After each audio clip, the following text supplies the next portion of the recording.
วัสดีค่ะก็กลับมาช่องรักสุขภาพอีกแล้วนะคะช่องของคนรักสุขภาพค่ะวันนี้เอาคุกกี้คีโตนะคะอัลมอนด์มาฝากกันนะคะวิธีการทำง่ายแสนง่าย10นาทีคุณก็ได้กินคุกกี้อัลมอนด์กันแล้วนะคะก่อนไปดูอย่าลืมกดไลค์กดแชร์และกด Subscribe ค่ะจากต้นคลิปก็จะเห็นเป็นคุกกี้คีโตกันนะคะวิธีการทำไม่ยากเลยค่ะให้เราใส่นะคะในส่วนของแป้งอัลมอนด์ลงไปก่อนค่ะ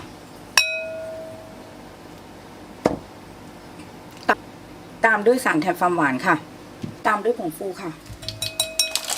ตามด้วยเนยค่ะ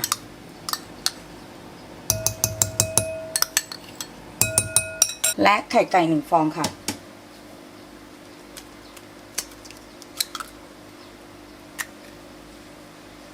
จากนั้นนะคะคนทุกอย่างให้เข้ากันค่ะและปั้นเป็นก้อนนะระหว่างนี้ให้อบไฟ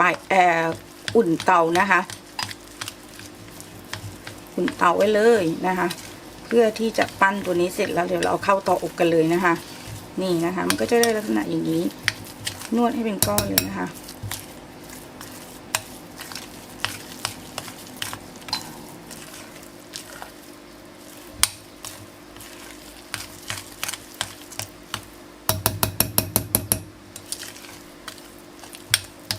พยายามตีเนยให้แตกอย่างนี้นะง่ายไหมคะแล้วเดี๋ยวเราเตรียมถาดกันนะคะโดยที่เราจะต้องทาเนยก่อนนะในถาดนะคะระหว่างนี้เราจะต้องอุ่นนะคะเตาอบนะคะที่200องศาค่ะเป็นเวลาค่ะทีนี้เราก็ทากันเนาะ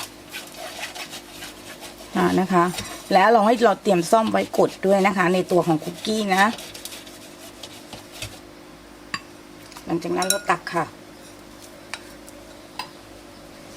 ตักเป็นก้อนๆในลักษณะอย่างนี้นะคะเราหยดกันไปเรื่อยๆเนาะ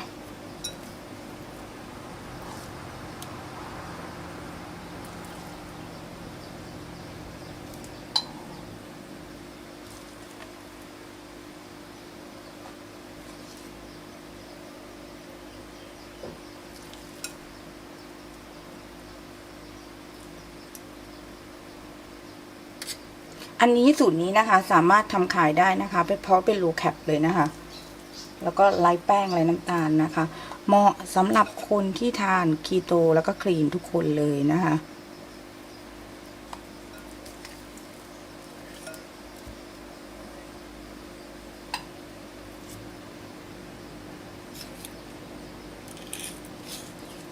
เดี๋ยวเราจะหยดกันไปเรื่อยๆนะคะหลังจากนั้นนะคะเราจะใช้ซ่อมนะคะกดให้มันแบนๆนิดนึงนะคะ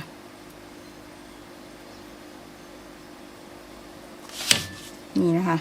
กดให้มันแบนๆนิดนึงนี่นะคะปึ๊บปึ๊บให้มันแบนๆนิดนึงนะคะ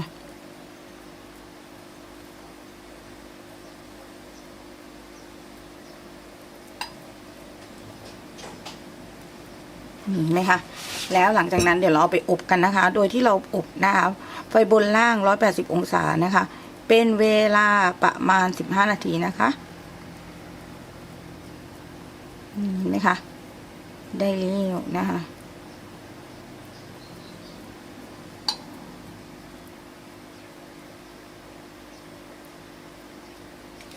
เอาละค่ะเดี๋ยวเราเข้าอบกันเราก็ได้คุกกี้คีโตนะคะโรลแคปแล้วเดี๋ยวเรามาดูใกล้ๆกันค่ะ